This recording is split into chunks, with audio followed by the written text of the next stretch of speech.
बबलू हाथी सुबह सवेरे अकेले वन में टहलने के लिए निकला। वह अपने ही धुन में चला जा रहा था। लगता था उसके दिमाग में कोई उलझन है जिसे वह सुलझाने की कोशिश कर रहा था। सड़क पर आगे बढ़ते ही उसके सामने चीकू खरगोश भागा। बबलू का पैर उसके ऊपर पड़ने ही वाला था कि चीकू जोर से चिल्लाया। उसकी आवाज सुनकर बबलू ने अपना पैर पीछे खींच लिया। कहाँ खोए हो बबलू भाई? कहीं नहीं, बस कुछ ऐसे ही सोच रहा था। किस बारे में? तुम जानकर क्या करोगे? शायद मैं तुम्हारी कुछ मदद कर सकूं। तुम तो जानते हो आजकल वन में कितनी चोरियां हो रही हैं, पर चोर का कोई अता पता ही नहीं है। इस बात को लेकर वन के सारे प्राणी चिंतित थे। वे वहाँ खुद को सुरक्षित महसूस नहीं कर रहे थे। अरे चीकू भाई, हम मजबूर हैं। हम चोर को पकड़ ही नहीं पा रहे हैं। वह बहुत चालाक है और अपने काम को बड़ी कुशलता से अंजाम दे रहा है। कहीं कोई सबूत ही नहीं छोड़ रहा। हमारे राजा इस बात को लेकर बहुत चिंतित हैं। यही कारण है कि हम सब इस बारे में सोच रहे हैं। अब तुम मेरी इसमें क्या मदद कर सकते हो? मैं कुछ सोचता हूँ, हो सकता है मुझे कोई उपाय सूझ जाए। प्रयास करने में कोई हर्ज तो नहीं है। तुम ठीक कहते हो चीकू, लेकिन वन के गुप्तचर भी अभी तक इसका कोई हल नहीं निकाल सके। इतना कहकर वे चुप हो गए। बबलू की बातों ने चीकू को सोचने के लिए मजबूर कर दिया। चीकू को उदास देखकर बबलू बोला, तुम अपना मन छोटा मत करो। मुझे अच्छा लगा कि तुमने मेरी परेशानी को समझा। कभी मैं भी इस वन के लिए गुप्तचर का काम करता था। एक बार मेरी टांग टूट जाने से मेरे अंदर फुर्ती नहीं रही। तब से मैंने यह काम छोड़ दिया। चीकू, तुम चाहो तो यह काम दोबारा कर सकते हो। वन के प्राणी ज्यादातर दिन में भोजन की तलाश करते हैं, वे रात को आराम करते हैं। तुम दिन रात दोनों में ही भोजन की तलाश में निकल सकते हो। हो सकता है रात को तुम्हें कुछ ऐसी बातों का पता चल जाए जो हमारे काम की हो। हाँ बबलू, तुम ठीक कहते हो। मैं आज रात को वन में घूमकर इस बात का पता करने की कोशिश करता हूँ।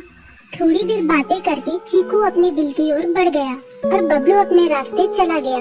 चीकू के दिमाग में अभी तक बबलू की कई बातें घूम रही थी। उसे समझ नहीं आ रहा था वह बबलू की मदद कैसे करे। दिन भर वह उसी उधेड़-बुन में लगा रहा। शाम होते ही चीकू कुछ सोचने लगा और वह चुपचाप बिल से बाहर निकल आया। चीकू की पत्नी ने देखा तो बोली, इस समय कहाँ जा रहे हो? बाहर खतरा है। खतरा तो सुबह भी रहता है, लेकिन खतरों से डरकर हम भूखे तो नहीं मर सकते। मैं बाहर घूम कर आता हूँ। इतना कहकर चीकू रात को बिल से बाहर निकल आया। कुछ दूर जाकर उसकी नजर बंकू उल्लू पर पड़ी, जो कुछ ही दूरी पर था। वह पेड़ की डाल पर बैठा अपनी गर्दन चारों तरफ घुमा रहा था।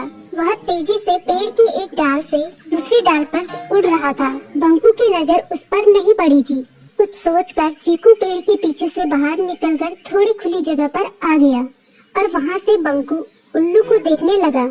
बंकू ने चीकू को अंधेरे में भी देख लिया, पर उसने उसमें कोई उत्सुकता नहीं दिखाई और अपनी गर्दन चारों ओर घुमाता रहा। चीकू बड़ी देर तक बंकू की हरकतों पर नजर रखे रहा। वह थोड़ी देर तक खुले मैदान में खड़ा रहा, पर बंकू ने उसे देखकर भी अनदेखा कर दिया। उसने महसूस किया कि बंकू के आसपास चमकू चमगादड़ भी मंडरा रहा था। कुछ देर वन में घूमने के बाद चीकू अपने बिल में लौट आया और सुबह होने का इंतजार करने लगा। अगली सुबह बबलू उसी रास्ते में जा रहा था। रास्ते में चीकू उसका इंतजार कर रहा था। आज बड़ी जल्दी आ गए बबलू। हाँ, आजकल मुझे चिंता की वजह से नींद नहीं आती। कोई नई खबर है क्या? यकीन से तो मैं नहीं कह सकता, पर मैं तुम्हें ऐसे प्राणी का नाम बता सकता हूँ जो शायद चोरों की मदद कर रहा है। कौन है वो? बंकू उल्लू।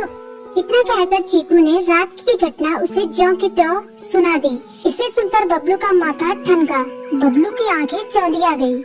तुम ठीक कह रहे हो। मुझे आज रात बंकू और चमकू पर नजर रखनी होगी।